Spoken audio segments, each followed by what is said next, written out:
Journalism is gathering, processing, and dissemination of news, and information related to news, to an audience. The word applies to the method of enquiring for news, the literary style which is used to disseminate it, and the activity of journalism. The media that journalism uses vary diversely and include content published via newspapers and magazines, television and radio, and their digital media versions, news websites and applications. In modern society, the news media is the chief purveyor of information and opinion about public affairs. Journalism, however, is not always confined to the news media or to news itself, as journalistic communication may find its way into broader forms of expression, including literature and cinema. In some nations, the news media is controlled by government intervention, and is not a fully independent body. In a democratic society, however, access to free information plays a central role in creating a system of checks and balance,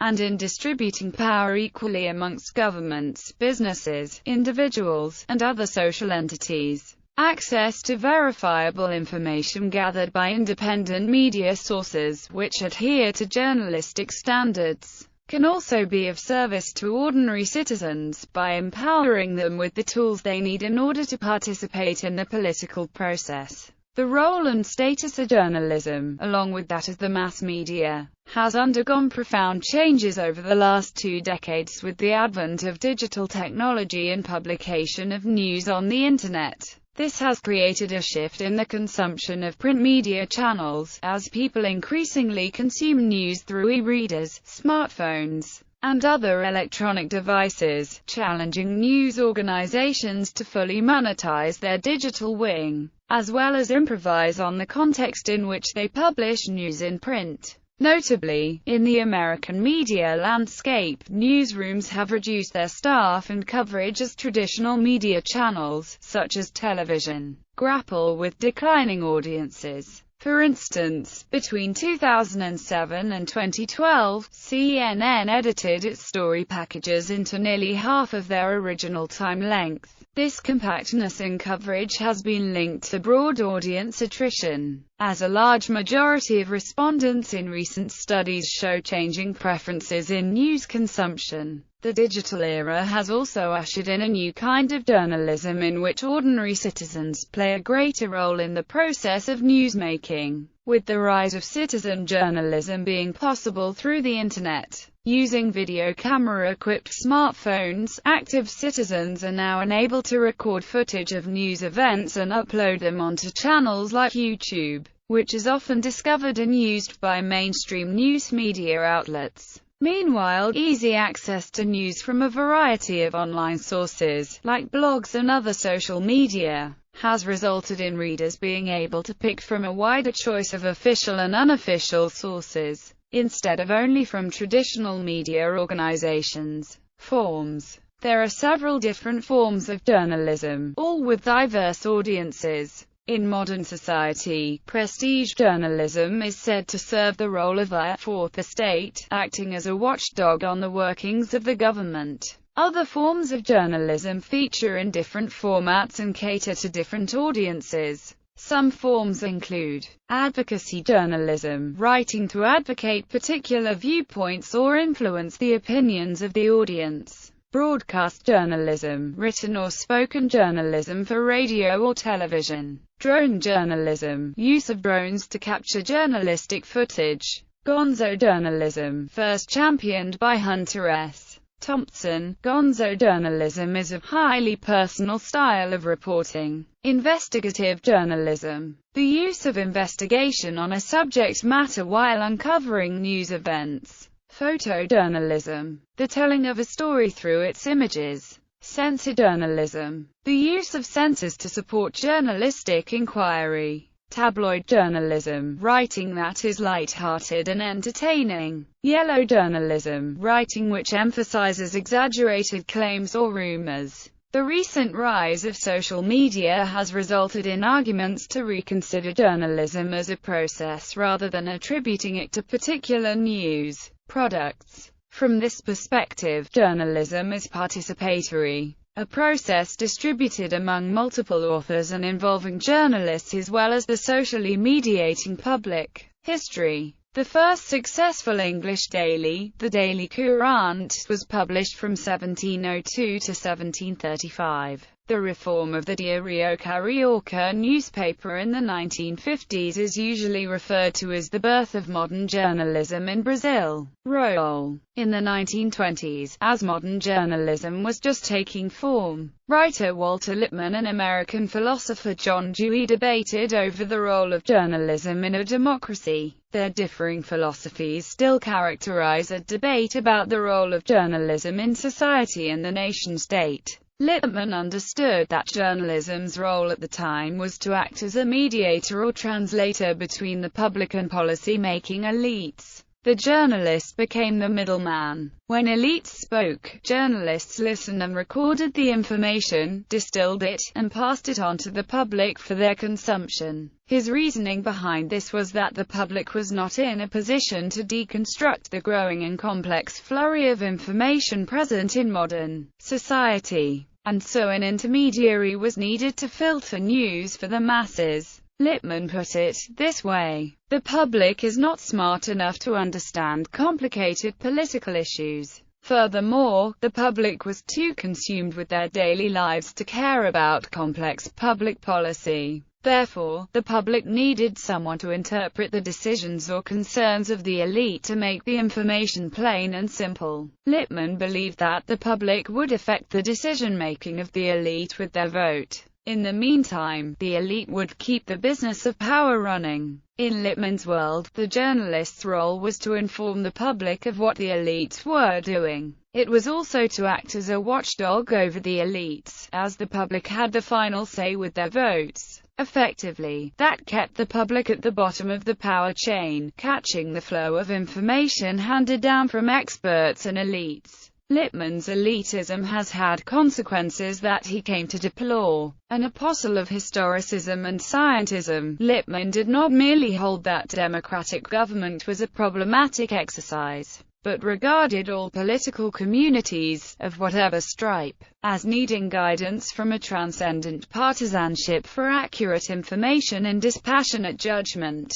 In Liberty and the News, and Public Opinion, Lippmann expressed the hope that liberty could be redefined to take account of the scientific and historical perspective, and that public opinion could be managed by a system of intelligence in and out of government. Thus, the liberty of the journalist was to be dedicated to gathering verifiable facts, while commentators like himself would place the news in the broader perspective. Lippmann deplored the influence of powerful newspaper publishers and preferred the judgments of the patient and fearless men of science. In so doing, he did not merely denigrate the opinion of the majority but also of those who had influence or power as well. In a republican form of government, the representatives are chosen by the people and share with them adherence to the fundamental principles and political institutions of the polity. Lippmann's quarrel was with those very principles and institutions, for they are the product of the pre-scientific and pre-historical viewpoint and what for him was a groundless natural rights political philosophy.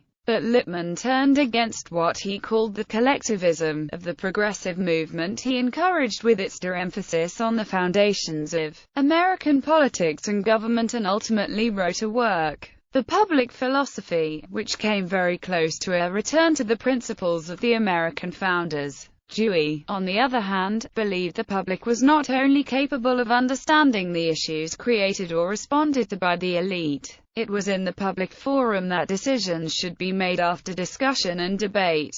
When issues were thoroughly vetted, then the best ideas would bubble to the surface. Dewey believed journalists should do more than simply pass on information. He believed they should weigh the consequences of the policies being enacted. Over time, his idea has been implemented in various degrees, and is more commonly known as community journalism. This concept of community journalism is at the center of new developments in journalism. In this new paradigm, journalists are able to engage citizens and the experts and elites in the proposition and generation of content. While there is an assumption of equality, Dewey still celebrated expertise. Dewey believed the shared knowledge of many to be far superior to a single individual's knowledge. Experts and scholars are welcome in Dewey's framework, but there is not the hierarchical structure present in Lippmann's understanding of journalism and society. According to Dewey, conversation, debate, and dialogue lie at the heart of a democracy, while Lippmann's journalistic philosophy might be more acceptable to government leaders. Dewey's approach is a more encompassing description of how many journalists see their role in society, and, in turn, how much of society expects journalists to function. Americans, for example, may criticize some of the excesses committed by journalists, but they tend to expect journalists to serve as watchdogs on government, businesses and actors, enabling people to make informed decisions on the issues of the time. Elements. Bill Kovach and Tom Rosenstiel propose several guidelines for journalists in their book The Elements of Journalism. Because journalism's first loyalty is to the citizenry, journalists are obliged to tell the truth and must serve as an independent monitor of powerful individuals and institutions within society.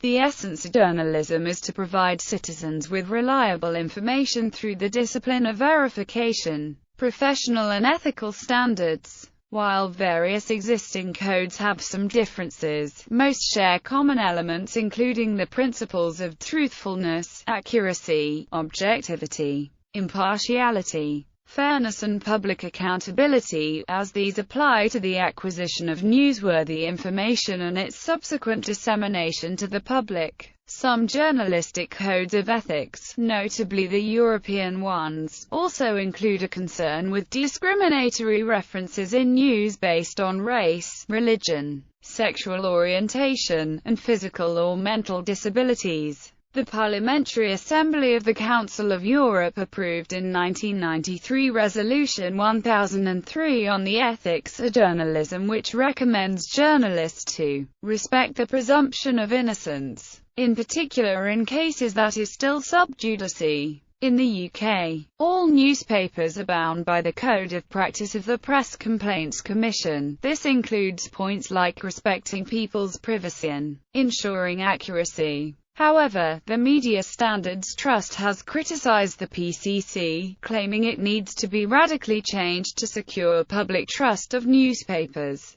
This is in stark contrast to the media climate prior to the 20th century, where the media market was dominated by smaller newspapers and pamphleteers who usually had an overt and often radical agenda, with no presumption of balance or objectivity. Because of the pressure on journalists to report news promptly and before their competitors, factual errors occur more frequently than in writing produced and edited under less time pressure. Thus, a typical issue of a major daily newspaper may contain several corrections of articles published the previous day. Perhaps the most famous journalistic mistake caused by time pressure was the Dewey defeats Truman edition of the Chicago Daily Tribune, based on early election returns that failed to anticipate the actual result of the 1948 U.S. presidential election. Failing to uphold standards, such a code of conduct can, in the real world, be difficult to uphold consistently. Reporting and editing do not occur in a vacuum but always reflect the political context in which journalists, no less than other citizens, operate. Journalists who believe they are being fair or objective may give biased accounts, by reporting selectively, trusting too much to anecdote, or giving a partial explanation of actions. Even in routine reporting, bias can creep into a story through a reporter's choice of facts to summarize, or through failure to check enough sources, hear and report dissenting voices, or seek fresh perspectives. A 2011 study of journalism in online video found that although most news videos adhere to traditional production practices, they tended to use more relaxed standards for content. Videos using these more relaxed standards received more views. A news organization's budget inevitably reflects decision-making about what news to cover, for what audience, and in what depth. Those decisions may reflect conscious or unconscious bias. When budgets are cut, editors may sacrifice reporters in distant news bureaus, reduce the number of staff assigned to low-income areas, or wipe entire communities from the publication's zone of interest. Publishers, owners and other corporate executives, especially advertising sales executives, can try to use their powers over journalists to influence how news is reported and published. Journalists usually rely on top management to create and maintain a firewall between the news and other departments in a news organization to prevent undue influence on the news department. One journalism magazine, Columbia Journalism Review, has made it a practice to reveal examples of executives who try to influence news coverage, of executives who do not abuse their powers over journalists, and of journalists who resist such pressures. Because of the need to please many different and sometimes powerful audiences, journalists often make a blanket claim to objectivity, even neutrality, which conveniently coincides with the requirements of the market. Although some analysts point to the inherent difficulty of maintaining objectivity, and others practically deny that it is possible, still others point to the requirements of a free press in a democratic society governed by public opinion and a Republican government under a limited constitution. Leaving out key information too often happens. According to this latter view, direct or implicit criticism of the government, political parties, corporations, unions, schools and colleges and even churches is both inevitable and desirable, and cannot be done well without clarity regarding fundamental political principles. Hence, objectivity consists both in truthful, accurate reporting and well-reasoned and thoughtful commentary, based upon a firm commitment to a free society's principles of equality, liberty and government by consent. Legal status. Governments have widely varying policies and practices towards journalists, which control what they can research and write, and what press organizations can publish. Some governments guarantee the freedom of the press, while other nations severely restrict what journalists can research or publish. Journalists in many nations have some privileges that members of the general public do not, including better access to public events, crime scenes and press conferences, and to extended interviews with public officials, celebrities and others in the public eye. Journalists who elect to cover conflicts, whether wars between nations or insurgencies within nations, often give up any expectation of protection by government, if not giving up their rights to protection by government. Journalists who are captured or detained during a conflict are expected to be treated as civilians and to be released to their national government. Many governments around the world target journalists for intimidation, harassment, and violence because of the nature of their work. Right to protect confidentiality of sources. Journalists' interaction with sources sometimes involves confidentiality, an extension of freedom of the press giving journalists a legal protection to keep the identity of a confidential informant private even when demanded by police or prosecutors. Withholding their sources can land journalists in contempt of court or in jail. In the United States, there is no right to protect sources in a federal court. However, federal courts will refuse to force journalists to reveal their sources, unless the information the court seeks is highly relevant to the case and there's no other way to get it. State courts provide varying degrees of such protection. Journalists who refuse to testify even when ordered to can be found in contempt of court and fined or jailed. On the journalistic side of keeping sources confidential, there is also a risk to the journalist's credibility because there can be no actual confirmation of whether the information is valid. As such, it is highly discouraged for journalists to have confidential sources.